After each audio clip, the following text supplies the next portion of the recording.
Il y a quelques années, les repas de ma journée ressemblaient à ça. Au petit déjeuner, un jus de fruits bon marché, un croissant et de la pâte à tartiner.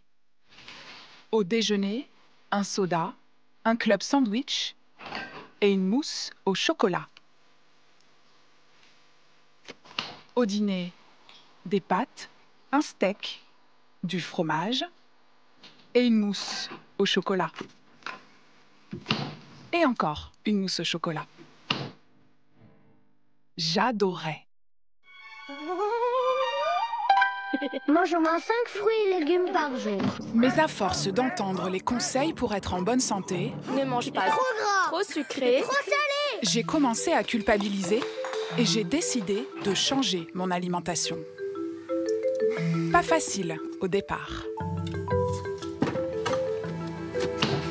Pourtant, j'ai fini par me prendre au jeu. Madeleine et pâtes sans gluten, galettes de riz, jus de fruits exotiques, lait d'amande, fruits secs venus de loin. Des aliments peu sucrés, peu salés, vitaminés, équilibrés. Les spécialistes ont inventé un nom marketing pour les désigner. La healthy food. Une expression anglaise qui veut dire nourriture saine et qui regroupe des aliments très différents. Bio, sans produits laitiers, sans gluten, super fruits, riches en vitamines et en antioxydants, les industriels rivalisent d'inventions pour envahir les rayons avec des mentions santé et diététique. Manger sainement est une préoccupation pour 82% des Français et ils ne sont pas les seuls. Ces 10 dernières années, les ventes mondiales d'alimentation saine ont explosé. Ce marché pèse désormais 20 milliards d'euros. Mais ce business est-il aussi sain que les atouts vantés sur les emballages? Comment être sûr de bien manger? Pour le savoir, j'ai commencé à regarder ces produits à la loupe et ma cuisine s'est transformée en terrain d'enquête. Additifs, sucre, pesticides, j'ai peu à peu découvert un univers beaucoup moins sain qu'il n'en a l'air.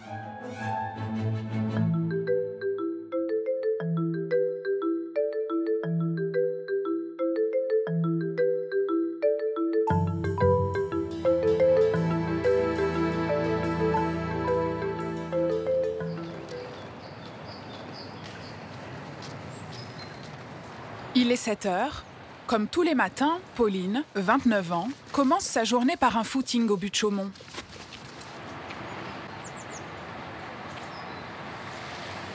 Une silhouette svelte qu'elle doit aussi à son alimentation.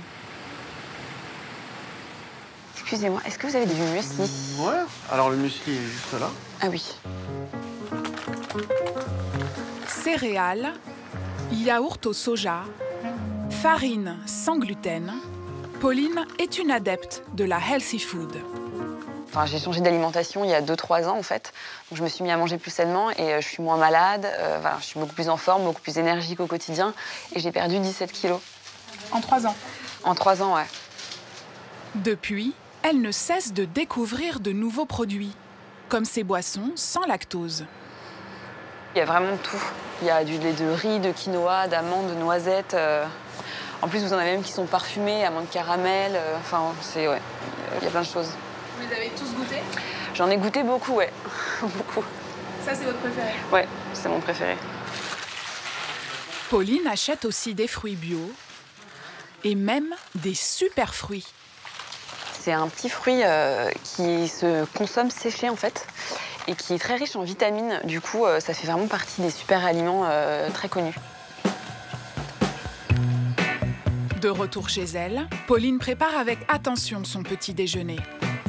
Du yaourt au soja, une banane, un muesli sans gluten et des baies de goji. Et c'est toujours aussi beau que ça?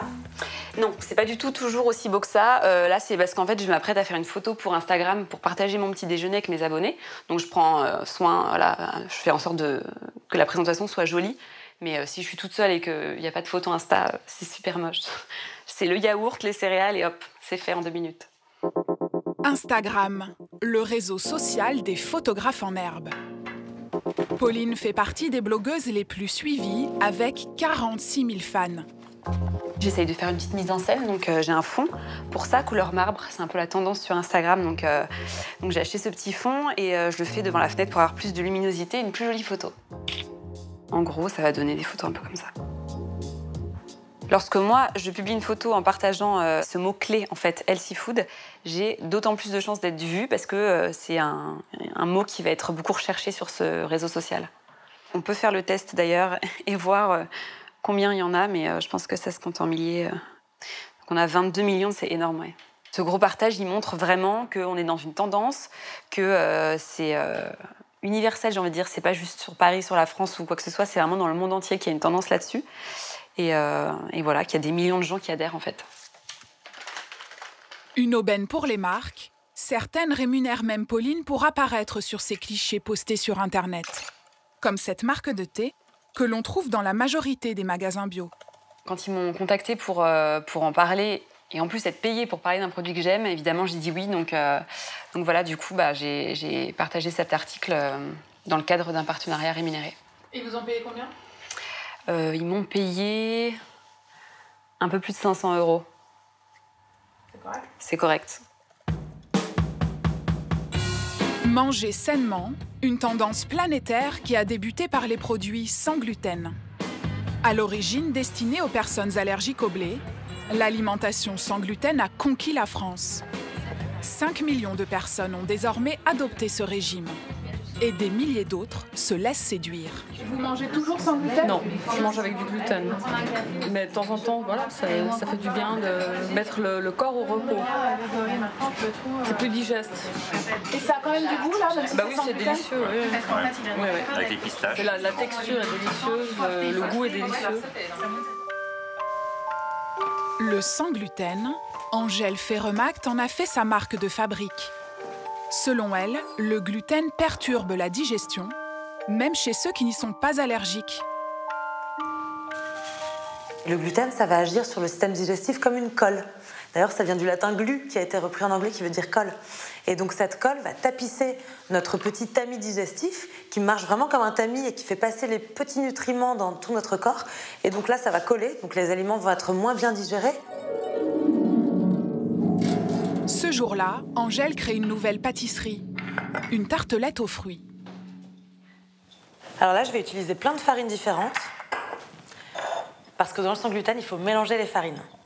Sinon, ça fait des pâtés. Donc là, par exemple, aujourd'hui, je vais essayer avec poudre d'amande, farine de coco, qui est pleine de fibres, donc très, très bonne pour faire baisser un peu l'indice glycémique, et la farine de riz, qui pour moi est un peu une base.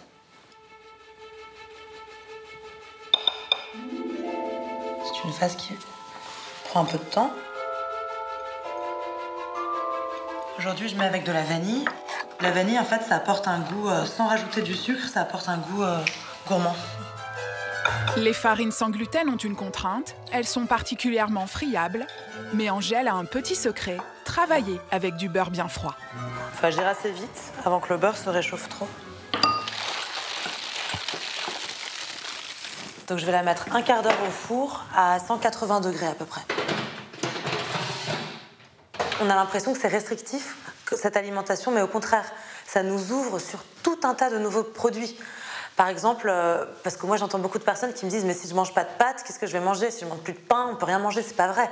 Il y a un nouveau monde en fait. Du quinoa rouge, du quinoa noir, du millet, du sarrasin, de l'amarante, du riz de toutes les couleurs. En fait, il y a un nouvel alphabet qu'il faut apprendre à décrypter, certes, mais qui est génial. Ces farines sans gluten coûtent 2 à 5 fois plus cher que la farine de blé classique. Alors, pour proposer des centaines de produits sans gluten aux consommateurs à moindre coût, les industriels ont fait un autre choix. Laurent Chevalier est médecin nutritionniste. Depuis plusieurs années, il observe les produits sans gluten se multiplier dans les rayons des grandes surfaces. Des produits réalisés, eux, à base d'amidon, avec un supplément d'additifs. A priori, quand on voit ça, on se dit pain sans gluten. On a l'impression qu'on va avoir un produit extrêmement sain. En plus, il y a des fleurs là, qui sont ajoutées. Donc sur le plan visuel, c'est très attractif. Mais il faut bien regarder par derrière. Et on peut avoir quelques surprises. Dans ce pain, le premier ingrédient qu'on a, c'est de l'eau. Ensuite, on a de l'amidon de maïs, de l'amidon modifié. On a de la graisse de palme. On a du sirop de glucose dans ce pain. Et on a du sucre, on a des épaississants, de la gomme xanthane, de la gomme guar. On a des conservateurs. On a énormément d'additifs qui sont ajoutés. Il y a une espèce de confusion dans l'esprit des gens. Ils estiment que quand c'est marqué sans gluten, c'est forcément sain. Et on s'est aperçu que finalement, on avait quand même beaucoup de produits qui pouvaient engendrer parfois des troubles de la digestion, des troubles mineurs, mais enfin quand même. E334, E338, E339, une dizaine d'additifs sont régulièrement retrouvés dans les produits sans gluten. Et l'un d'entre eux ne serait pas sans conséquences sur notre santé. Après les farines et les pains sans gluten, le produit sur lequel toutes les grandes marques misent désormais, ce sont les pâtes. À la place du blé, des farines de maïs et de riz.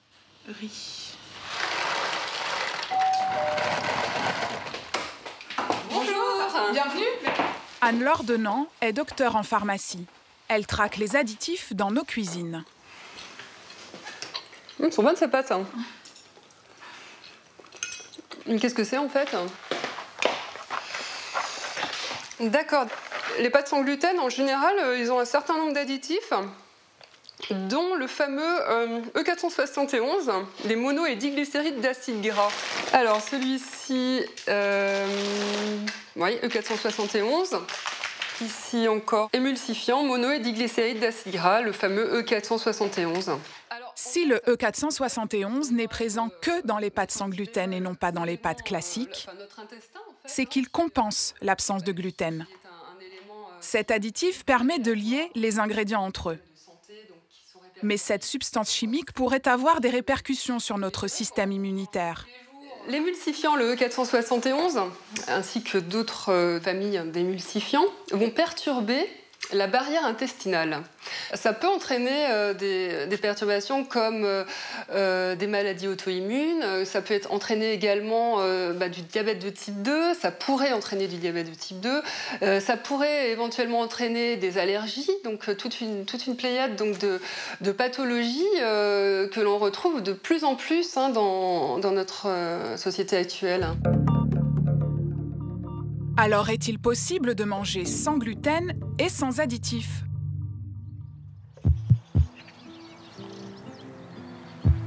Dans le sud de la France, en Camargue, Didier Péréol est à la tête d'une entreprise qui regroupe plusieurs marques bio sans gluten.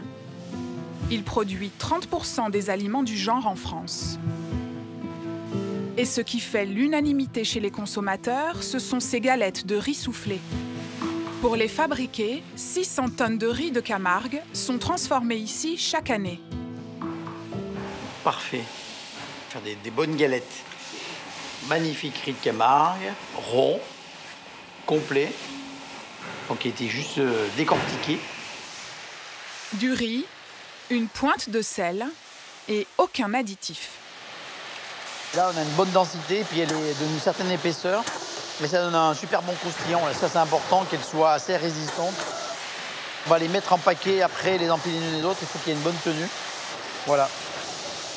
Pour Didier Péréol, les galettes de riz sont l'élément sain par nature. Alors, il en mange sans compter. Tu vas manger combien dans la journée? Un paquet par jour. Alors, je caricature, mais on peut aller jusqu'à 5 galettes par jour sans aucun problème. Plutôt, il n'y a pas de limite. C'est moins calorique que le pain? Ah oui, beaucoup moins. Mais donc selon vous, c'est un produit sain? Ah bah oui, léger, light.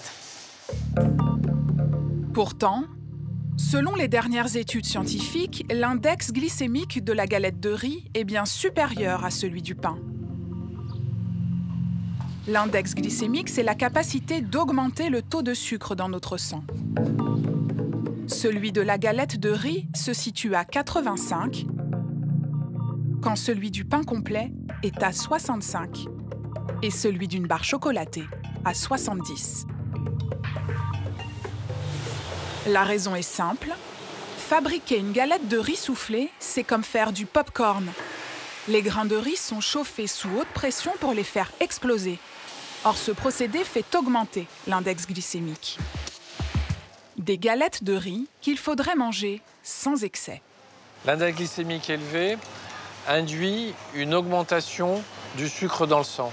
Donc ce n'est pas forcément quelque chose qui est intéressant. D'abord, bien entendu, pour les personnes diabétiques. Et quand on a une sécrétion importante d'insuline, ensuite on va avoir une décroissance. Et lors de la décroissance, eh bien, on a faim, ça provoque des fringales. Et donc c'est une espèce de cercle un petit peu vicieux. Ces galettes de riz sont toujours à consommer avec modération, c'est-à-dire ne jamais dépasser les 2 galettes de riz par petit déjeuner. Une galette de riz qui amène plus de sucre dans le sang, mais aussi parfois des éléments toxiques. Alerte santé ce soir sur le riz et les produits à base de riz. Dans les céréales, les galettes de riz et la nourriture pour bébés. La consommation d'arsenic peut causer à terme des cancers du poumon, de la peau et de la vessie. En 2012, une étude scientifique américaine révèle la présence d'arsenic dans des galettes de riz. Cet arsenic est présent à l'état naturel dans les rizières. 3 ans plus tard, l'Union européenne instaure un seuil limite d'arsenic autorisé dans le riz et ses produits dérivés. Alors les galettes de riz que nous consommons contiennent-elles de l'arsenic et respectent-elles ce seuil? Nous en avons fait tester 16, toutes de marques différentes. Résultat, dans toutes les galettes, de l'arsenic a bien été retrouvé en petite quantité. Le seuil limite européen n'est pas dépassé. Pourtant, au Danemark, les autorités recommandent toujours de ne pas consommer de galettes de riz, notamment pour les enfants. Dans un mail que nous a adressé le ministère danois de l'Environnement et de l'Alimentation, il met en cause une législation européenne trop permissive, selon lui. Les seuils limites instaurés par l'Union européenne sont, selon nous, trop élevés pour protéger suffisamment la santé des consommateurs. Nous avons donc maintenu nos recommandations sur la réduction de consommation du riz. Malgré ces différentes alertes, les ventes d'alimentation sans gluten ne cessent de progresser en France. Le marché a même doublé ces 2 dernières années, atteignant 65 millions d'euros de chiffre d'affaires. Et ce n'est pas le seul secteur à profiter de la tendance du manger sain. Les ventes de nouveaux jus de fruits et de légumes, elles aussi, explosent. C'est très bon. Ça va? Betteraves, ananas, brocolis, asperges, citrons, grenades, des jus qui vous promettent le plein d'antioxydants et un effet détox.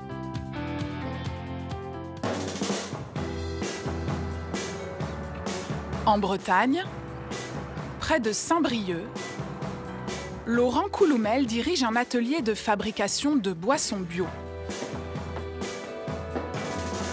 Après 10 années passées en Californie, berceau de la healthy food, ce jeune chef d'entreprise a lancé sur le marché français les boissons au thé fermenté et à base de plantes.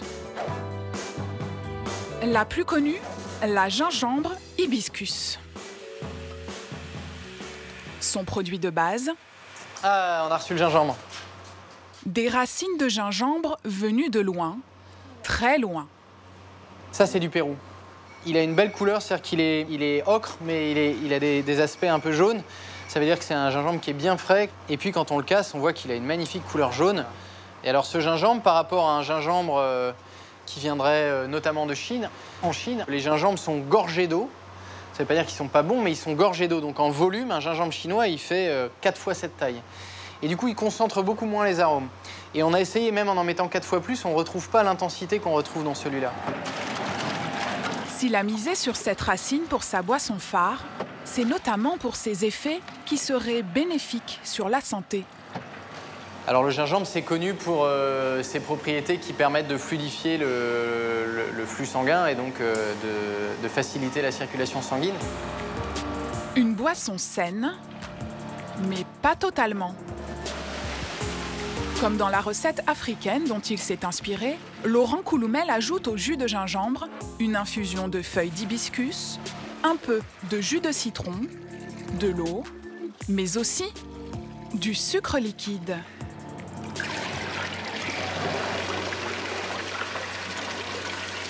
C'est plus une boisson type énergétique, une boisson qui va donner de l'énergie et qui, grâce au gingembre et à la fois au sucre, va être plutôt énergisante. Donc c'est une boisson sucrée. Mais elle est bonne pour la santé. Elle est bonne pour la santé, oui, elle est bonne pour la santé parce que les ingrédients sont bons pour la santé. En revanche, il ne faut pas consommer des boissons très sucrées le soir avant de se coucher. Il ne faut pas en consommer 10 litres par jour. Donc ça peut être bon pour la santé et sucré. Oui, exactement. Si jamais la teneur en sucre, entre un soda qui aurait la même teneur en sucre et ça, il vaut mieux boire ça, puisque là, vous avez tous les ingrédients en plus du sucre qui sont bons pour la santé, comme l'hibiscus, le gingembre, le citron jaune. Une boisson sans sucre ajouté, Laurent Couloumel en produit aussi. Notamment un jus de fruits réputé pour ses antioxydants. Ça, c'est une autre de nos boissons. C'est la toute première boisson qu'on a lancée en 2010. Et c'est un pur jus de grenade frais. Donc c'est ce qu'il y a de meilleur pour la santé, à part de manger la grenade soi-même. Voilà. On a essayé de faire en sorte que si on n'a pas soit la chance, soit les moyens, soit la situation géographique de croquer dans une grenade, on puisse avoir l'option la plus proche de ça. Et aujourd'hui, sur le marché, c'est l'option la plus proche. Une option proche, mais beaucoup plus sucrée. Donc là, vous avez du jus de grenade et vous avez une grenade. Alors, qu'est-ce qu'il faut mieux prendre? Il faut mieux prendre la grenade. Un verre de jus de grenade, ça équivaut pour un verre à l'équivalent de 6 morceaux de sucre quand vous prenez un verre de jus de grenade. Alors, on dit la grenade protège contre le cancer, mais quand vous avez un tel taux de sucre, eh bien, il faut tout à fait nuancer. En revanche, quand vous prenez une grenade, vous prenez l'équivalent de 1 à 2 morceaux de sucre. Donc quand même, 3 fois moins à poids égal. Des jus de fruits sans sucre ajouté, mais trop chargés en sucre naturel. C'est ce que dénonce une étude scientifique parue en 2014 dans la prestigieuse revue The Lancet. Les jus de fruits comportent autant de calories et de sucre que les sodas. La solution, diluez vos jus de fruits avec de l'eau pour réduire leur teneur en sucre.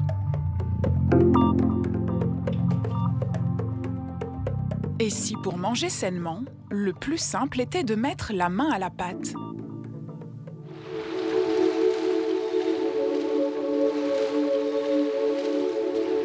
À Marseille, sur la Corniche, dans la piscine olympique du Cercle des nageurs.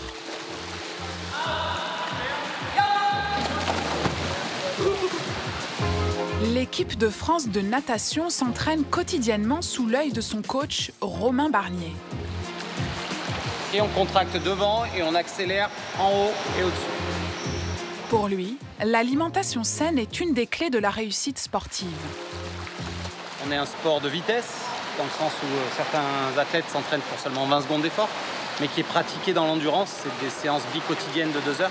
Donc l'alimentation d'avant, de pendant, d'après, de toute l'année, a un rôle dans la performance. Salut Romain. Ça fait plaisir. Content de te voir. Moi aussi. Content de te voir. Les athlètes sont impatients de te voir. Super. Il y a 2 ans, pendant la préparation des Jeux Olympiques de Rio, Romain Barnier a fait appel à Gilles Lartigot.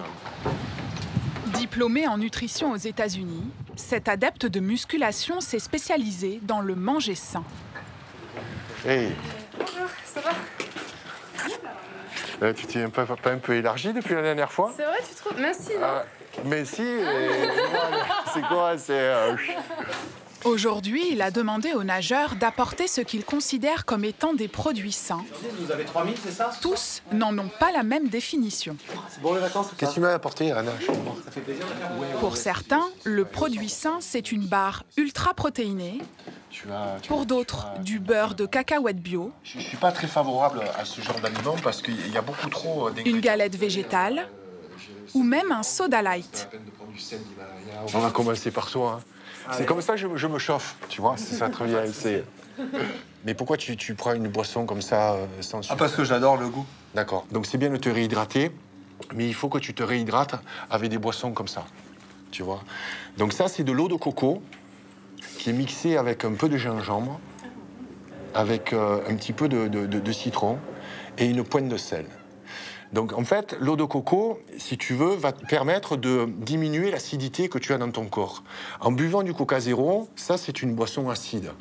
Donc tu vas pas, si tu veux, faire passer l'acidité que tu as produite pendant l'entraînement avec ce type de boisson.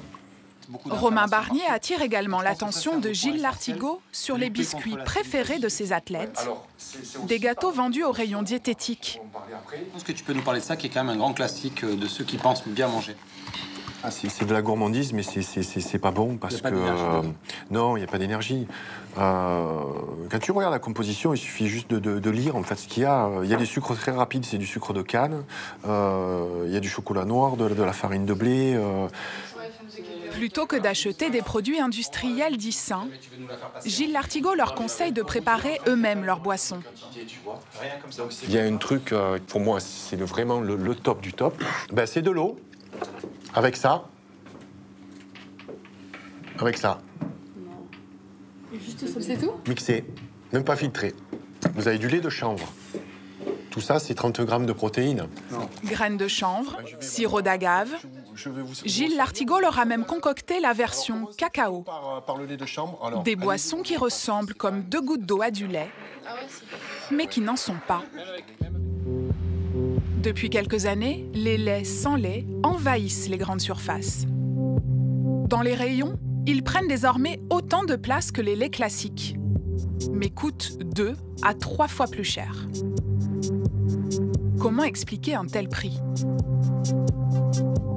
Nous avons sollicité toutes les marques qui en produisent. Aucune n'a souhaité nous recevoir. Dans le sud de la France, à Aubagne, nous retrouvons Gilles Lartigot. Pour lui, ce ne sont pas les matières premières qui justifient ces coûts élevés. Non, c'est des choses que j'achète pas. Je vais t'expliquer pourquoi. Par exemple, le lait de riz, lorsqu'on lit les étiquettes, il faut lire les étiquettes. Le premier ingrédient, c'est de l'eau, ok? Donc c'est l'ingrédient le plus important. Combien il y a d'eau? En fait, du riz, il n'y en a que 10%. Là, il n'y a que 10% de riz. Tout le reste, en fait, on achète de l'eau. Qu'est-ce qu'on achète? On achète de l'eau, on achète un packaging, on achète de la publicité. On achète un lait, en fait, qui est très pauvre au niveau nutritionnel et qui est relativement cher. Pour faire des économies, la solution de ce professionnel du manger sain est simple. Fabriquer soi-même son lait végétal. Démonstration avec des noix de cajou.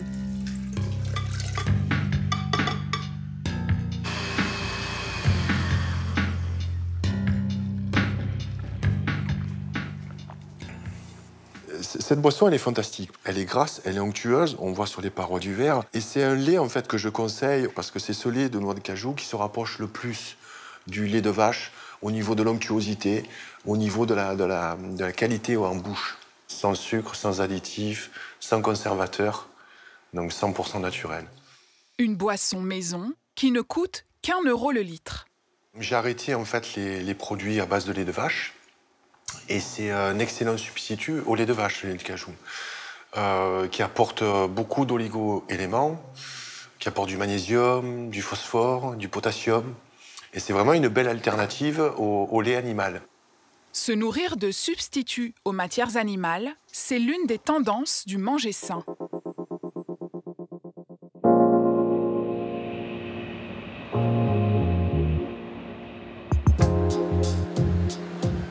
Un samedi dans le 19e arrondissement de Paris, au salon Vegan. Le public est nombreux. De plus en plus de Français sont adeptes de cette alimentation sans viande et sans lait.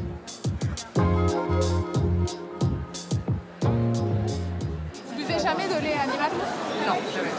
Si jamais ça m'arrive de regoûter de vrai fromage, je me sens très mal après. C'est-à-dire, qu'est-ce que vous avez? Je mets beaucoup plus de temps à l'assimiler, à digérer, à me sentir bien. Déjà, ma peau est plus claire, j'ai plus des aigreurs d'estomac que j'avais à répétition. Et j'ai une autre psychologie envers mon alimentation. Je ne me restreins plus du tout, je mange autant que je veux et sainement. Ici, Ici, les substituts sont partout. De la viande sans viande, du chocolat sans lait et même du fromage sans fromage. Une ressemblance frappante avec les vrais produits laitiers. Mais depuis juin 2017, la Cour européenne interdit aux fabricants de ces produits d'inscrire les dénominations lait, crème, beurre, fromage ou yogourt sur leurs emballages, à l'exception des laits de coco et d'amande. Merci beaucoup, très bonne journée. Oh, votre sac. Il y a 2 ans, Marie-Carmen Hiriart s'est lancée dans le fromage à tartiner sans une seule goutte de lait. Ces produits, qu'elle appelle vromage avec un V à la place du F, sont faits à base de plantes et d'arachides. Madame. Et noix de cajou. Encore noix de cajou. Il y a des noix de cajou partout ici, madame. C'est ça. Et dans certains fromages, Marie-Carmen ajoute un additif, des carragénanes. Quels sont les ingrédients là, de ces fromages? Vous avez un peu de arrowroot, c'est un amidon. Après, on va voir un peu de sel de Guérande, un peu de lion, des algues, des carragénanes, ça va être une algue qu'on met juste un petit peu de façon que ça puisse vraiment tenir ensemble et après que ça puisse être fondant. Pour faire des pizzas, par exemple. Et c'est naturel? C'est naturel, c'est une algue. Elle n'est pas la seule à avoir recours à cet additif. Dans de nombreuses boissons sans lactose, on retrouve le mot carragénane. Soja, carragénane. Amande, carragénane. Les carragénanes sont un additif très prisé des industriels. Dans les boissons sans lactose, ils servent de gélifiant pour simuler la consistance du lait. Ce sont des extraits d'algues rouges. On les trouve notamment sur nos côtes bretonnes. Un additif naturel, mais qui inquiète pourtant des scientifiques de l'autre côté de l'Atlantique. Aux États-Unis, au département de médecine de l'Université de Chicago, la physicienne Joanne Tobacman étudie les carragénanes depuis 20 ans et elle a une certitude. Selon moi, cet additif est mauvais pour tout le monde et pire encore pour certains. Tout a commencé en 1995. Joanne Tobacman teste alors les effets des carragénanes sur des souris. Nous avons été totalement stupéfaits de découvrir que les souris qui avaient absorbé des carragénanes présentaient une intolérance au glucose. Cette inflammation est provoquée par l'absorption des carragénanes. Certaines souris déclenchent même des ulcères et des tumeurs de l'intestin. La scientifique poursuit ses recherches sur l'être humain cette fois-ci. Nous avons pris pour témoins des patients qui avaient récemment guéri d'un ulcère à l'estomac. Et nous leur avons fait consommer 200 mg de carragénane par jour. Nous avons constaté qu'ils rechutaient. Depuis plusieurs années, Joanne Tobacman demande au ministère de la Santé américain d'interdire l'utilisation de cet additif. Sans succès jusqu'ici. Améliorer sa santé, c'est pourtant la préoccupation de ceux qui veulent manger sain. Pour cela, certaines denrées seraient plus bénéfiques que les autres. On les appelle les super-aliments, des aliments réputés pour leur teneur plus forte en antioxydants, en vitamines ou en minéraux. Dans ce restaurant de l'Est parisien, ils sont présentés sous forme de poudre au nom exotique, maca, caroube, acérola, clamato. Dans leur contrée d'origine, ils sont utilisés pour soigner ou pour prévenir les maladies. Ici, les vertus santé sont mises en avant comme argument de vente. Alors donc là vous avez la boisson du jour, chai à la lucuma. C'est un fruit qui vient du Pérou, qui est riche en vitamine B3 et donc qui agit sur la bonne humeur. Et celle-ci que nous on appelle Purple Power, qui est riche en antioxydants et qui amène un petit peu de vitalité. Les clients sont séduits. En tout cas, ça correspond à ce que je veux avoir dans mon assiette pour bien me nourrir, quoi. Le mode de vie moderne n'est pas sain, donc on a besoin de plus de nutriments, on a besoin de plus d'énergie. On pourrait se dire que c'est une mode ou que c'est un truc de bobo, comme on dit, mais je pense que tout le monde y gagnerait. Des éléments nutritifs que l'on retrouve en nombre chez le nouveau chouchou des super aliments. Depuis 5 ans, en Normandie, dans le Calvados, Xavier Ozouf cultive en agriculture bio du choucal. Là, c'est carrément des petites feuilles que je récolte, donc c'est top. Par exemple, une plante comme celle-ci, là, on va prendre les dernières feuilles, les récentes, les petites, celles qui se sont constituées le long de la tige principale. Le choucal est peu calorique, dépuratif, riche en manganèse, en fer, en potassium et en vitamines. Et pour Xavier Ozouf, des racines au sommet, rien ne se perd dans ce super légume. Je peux goûter? Bien sûr. Merci. Un petit goût acidulé. On a de l'amertume, un peu, du sucre aussi. Alors la fleur se mange aussi, hein. Jusqu'à la fin du Moyen-Âge, le choucal était le légume vert le plus consommé en Europe. Tombé aux oubliettes, sa consommation a récemment été relancée aux États-Unis. Il y a quelques années, quand on proposait le choucal au marché, les gens pensaient que c'était du chou pour les lapins. Ils se demandaient même si c'était vraiment... s'ils pouvaient le manger eux-mêmes, hein. Donc j'ai arrêté d'en produire parce que j'en avais marre simplement d'entendre dire que j'avais du chou à lapin et tout ça, donc personne n'en voulait. Et puis un jour, probablement Barack Obama a commencé à manger du choucal, on en a parlé partout, dans les journaux, tout le monde a voulu... C'est devenu tendance. C'est devenu tendance, on m'a réclamé du choucal, donc j'ai recommencé à en produire, mais je dois dire que j'étais amusé au départ quand même par la situation, quoi. Salut Xavier, tu vas bien? Ouais, toi? Bah oui, impeccable. Bon, t'as préparé... Oui, nickel, bah t'as eu, avec le beau temps qu'il fait. Ouais. T'as préparé ma commande? Ouais. Ce matin, l'agriculteur reçoit la visite de Nicolas Fagès, un jeune chef de la région. Tu peux m'en mettre une ou deux grosses comme ça? Ça me travaillerait la côte aussi, ouais. Comment tu fais? Bah je vais inciser, je vais la cuire plus longtemps. Je vais faire des petits bâtonnets après dessus, ça apportera du craquant. Ça, je t'en prends une botte aussi. D'accord. Feuilles de chou et brocolis de cale sont attendus au château de Sully. Dans cette ancienne demeure royale du XVIIIe siècle devenue hôtel de luxe, le restaurant gastronomique affiche une étoile au Michelin. De retour en cuisine, Nicolas Fagès va imaginer une nouvelle recette à base de choucal. Un chou aux multiples atouts selon ce chef. Donc certes, c'est un produit qui est à la mode, mais si je le travaille surtout, c'est parce que c'est un produit qui me plaît, que je trouve qu'il a du goût. C'est important pour vous qu'un plat soit bon pour la santé, pas que bon au goût. Exactement, le goût en priorité, mais il faut également qu'il soit équilibré, qu'il soit bon pour la santé et qu'il soit pas trop riche ou quoi que ce soit. Il faut que ça soit équilibré. Pour révéler toutes les saveurs de ce légume aux 1000 vertus, il va se servir de chaque morceau de chou. Les grosses feuilles de choucal vont passer à la casserole. On jette les choucals. Avec un peu d'huile. On sale au sel fin. On rajoute un petit peu d'eau. Donc pour les tiges de choucal, à peu près 2 minutes à l'eau bouillante salée. Surtout le plonger dans l'eau glacée pour fixer la couleur. Sinon, si on les refroidit pas, ils risquent de devenir vert pâle ou noircir carrément. Bon, ça sera pas joli.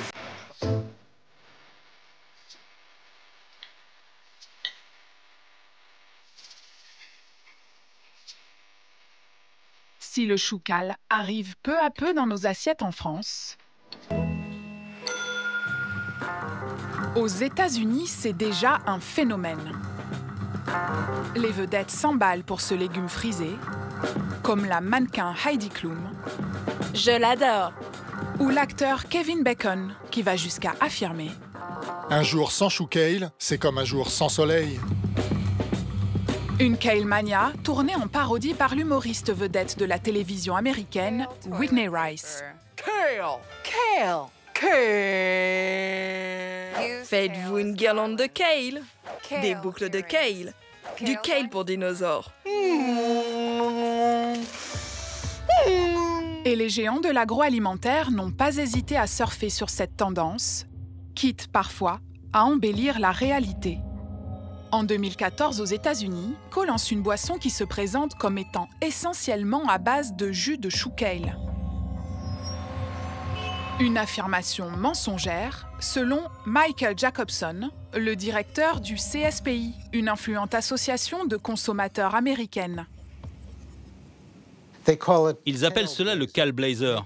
Ils font croire que la boisson contient principalement du chou kale, comme avec la mention le chou kale, le roi du jardin. Mais quand on regarde de près la liste des ingrédients, on s'aperçoit que l'ingrédient principal, c'est du jus d'orange, parce qu'il est fruité et sucré, et que cela revient moins cher. Et pourtant, il n'y a aucune information sur la quantité du jus d'orange qu'ils ont mis dans cette boisson. Cette marque essaie de tromper les consommateurs en leur faisant croire que leur boisson est plus saine qu'elle ne l'est en réalité.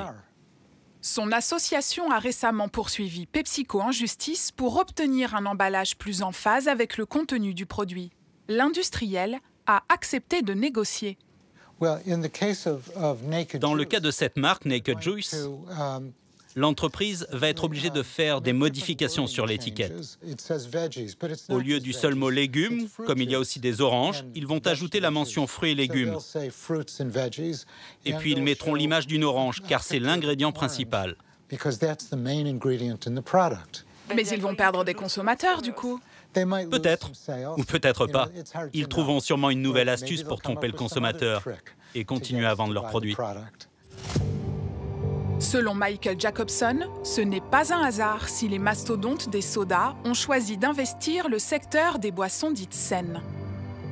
Depuis 20 ans, la consommation de soda et autres boissons sucrées a chuté de 25%, ce qui est considérable.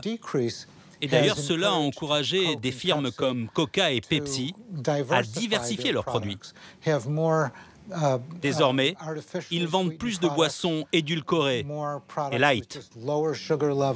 Moins de sucre, plus de nutriments. Des contraintes auxquelles semblent répondre les super-aliments. Mais sont-ils tous réellement si bons pour notre santé? Il y a 10 ans, Thomas Coirot s'est lancé dans le business des superfruits. Bonjour Sarah. Allez, venez, je vous montre mes produits. Un nom marketing donné aux fruits les plus riches en antioxydants, vitamines et minéraux. Lui les propose en version séchée. Sa marque est le leader du marché. Ce produit-là, ce sont les baies de goji biologiques du Tibet. On offre plusieurs références de superfruits. Donc on a un mélange de superfruits. C'est un mélange de baies de goji, mulberry, cranberries, physalis et grenades. Hop. Ça, c'est quoi? Ce sont des canneberges qui viennent du Canada, au Québec exactement. Ça, c'est la baie de goji qui vient du haut plateau tibétain. Ça, c'est des mûres blanches qui viennent de Turquie. Et ensuite, les pépins de grenade. Ça. Voilà, pépins de grenade qui viennent d'Ouzbékistan. Des fruits séchés qui viennent de loin, vendus 2 fois plus cher que les fruits frais comme la myrtille. Elle aussi réputée pour ses apports en vitamines. Pourtant, les clients semblent conquis.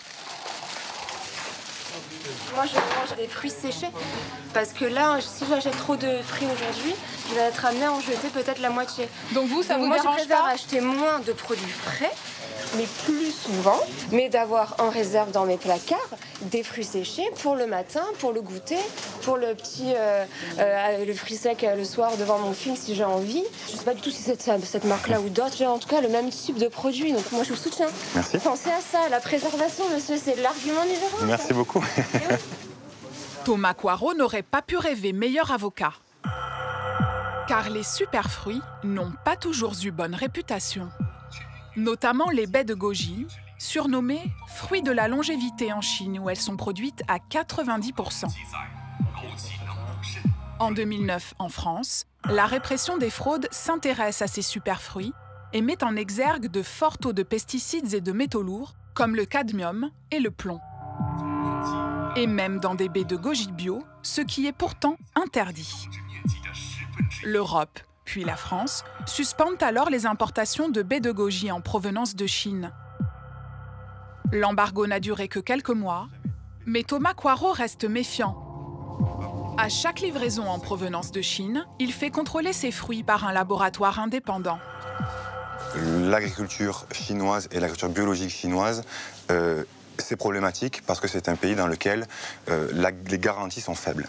Donc, lorsque l'on fait venir un produit de Chine, il faut pouvoir aller au-delà. D'ailleurs, on a décidé sur chacun de nos produits, au verso du pack, d'aller mettre ce qu'on appelle un QR code qui va permettre aux consommateurs d'aller vérifier que le produit est bien garanti d'un pesticide. Je vais vous le faire comme ça, on va se mettre dans une situation réelle.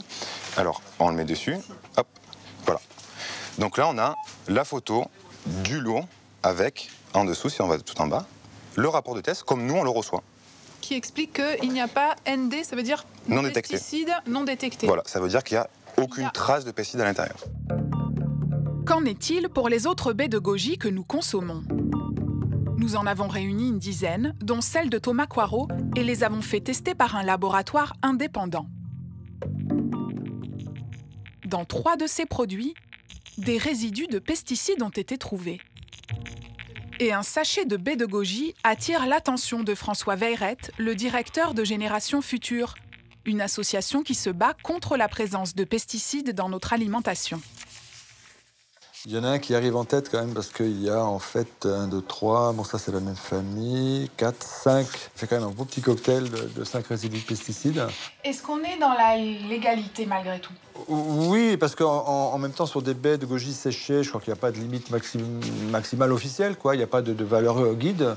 Bon maintenant, quand on regarde la nature des molécules, il y a quand même pas mal de molécules, c'est que des insecticides, qui sont suspectés des perturbateurs endocriniens, c'est-à-dire des produits chimiques qui peuvent perturber le système hormonal. Et un des 5, le cyperméthrine, est aussi suspecté d'être un cancérigène possible aux États-Unis. Donc pour des produits qui sont vendus comme des produits qui ont un bénéfice santé ou supposés tels, c'est quand même pas forcément une bonne nouvelle. Le produit en question affiche pourtant la mention produit biologique naturel aux propriétés bienfaisantes. Mais à bien y regarder, aucune trace d'un label bio sur l'emballage. En tant que consommateur, je n'achèterais pas ça. Si c'était un produit bio, il devrait y avoir le label européen, la petite feuille avec les étoiles vertes. Or, je ne vois ni la mention produit issu de l'agriculture biologique, ni la feuille, le logo européen, il peut y avoir en plus un logo français, ni la mention d'un organisme certificateur qui va dire on a contrôlé le produit, il est bien bio. Cette mention produit biologique naturel peut porter à croire qu'on est en présence d'un produit bio. Or, pour moi, ce n'est pas un produit issu de l'agriculture biologique. Ça paraît quand même très très limite. La législation européenne est pourtant claire. Seule l'obtention d'un label bio autorise les fabricants à inscrire le mot « biologique » sur un paquet. Alors, pourquoi figure-t-il tout de même sur l'emballage? Nous avons contacté l'entreprise. Il se trouve que vous venez de soulever une erreur d'étiquetage qu'on n'avait jamais remarquée. On aurait dû être plus vigilant et plus dans le contrôle. Ça n'a pas été fait. C'est une erreur, effectivement. Mais au-delà de cette phrase qui est écrite et qui n'aurait pas dû être écrite, tout le reste, il n'y a pas d'arnaque. Des produits sains avec des substances chimiques, du bio qui n'en serait pas, des additifs dans des paquets aux allures diététiques, des jus plus sucrés qu'ils n'y paraissent. Et si manger sainement était finalement plus simple que cela?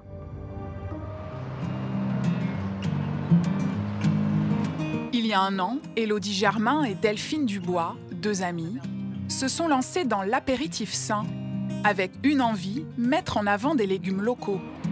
Un bon produit, c'est un produit qui est cultivé dans le respect de la terre, de l'homme globalement, de l'environnement. C'est un produit sans doute dont on connaît l'origine, dont on connaît la personne qui produit. C'est important, je pense, de se reconnecter à son assiette. Ce jour-là, elles ont rendez-vous dans l'Essonne. On est bon, on est arrivé. Chez Thomas Lafoisse, un maraîcher qui a converti sa terre au bio il y a 10 ans. Voilà. Moi, j'ai hâte de voir nos petits radirons. Oui, ils doivent être gros comme ça maintenant, comme des pastèques. Bonjour Thomas. Bonjour en premier, pardon. Ça va bien. Oui, très bien. On vous a ramené des produits. Super. Carottes, gingembre. Elles lui font goûter leurs carottes assaisonnées au vinaigre. C'est le pilleuse de l'apéro. Et au gingembre. Alors. On y va comme ça, direct. Ouais, voilà. J'ai pas les mains très propres. Hein. Non, mais... Hop. Et l'eau, tu C'est veux? pas sale, la terre. Et ça, au lieu d'ouvrir une poche de chips ou de cacahuètes, ou même de prendre des mini carottes, on sait pas comment elles ont été faites, tu prends ça. C'est vrai que c'est parfait pour l'apéro, ça. Voilà. Bon, allez, on va aller faire une petite cueillette. Ce jour-là, elles découvrent leur prochain légume apéritif, tout juste sorti de terre. Du bon... Quand il y a un petit trou, là, on met... Petit trou, ça veut dire qu'il y a un verre dedans. On met pas. Ok, d'accord. Donc on le met sur le passe-pied au niveau de... Et ça, c'est parce qu'il y a des verres parce que genre tu les traites pas et du coup... bah clairement, oui. Okay. Ça c'est le jeu du bio. Ouais. Ils sont parfaits les miens. Là, on est typiquement dans un produit brut, simple, frais. C'est un produit sain, quoi. On pourrait croquer dedans. Hein, c'est délicieux. Un délicieux radis qui en dit long sur ce que devrait être l'alimentation saine. C'est beau, t'imagines là, dans quelques mois, il y aura plein de betteraves ici. Nul besoin de se tourner vers des pays lointains, ni de croire aux recettes miracles des industriels.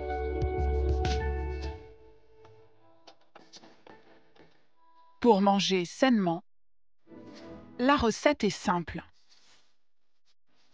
Commencez par lire les étiquettes avec attention. Évitez les additifs. Mangez des produits frais et peu caloriques.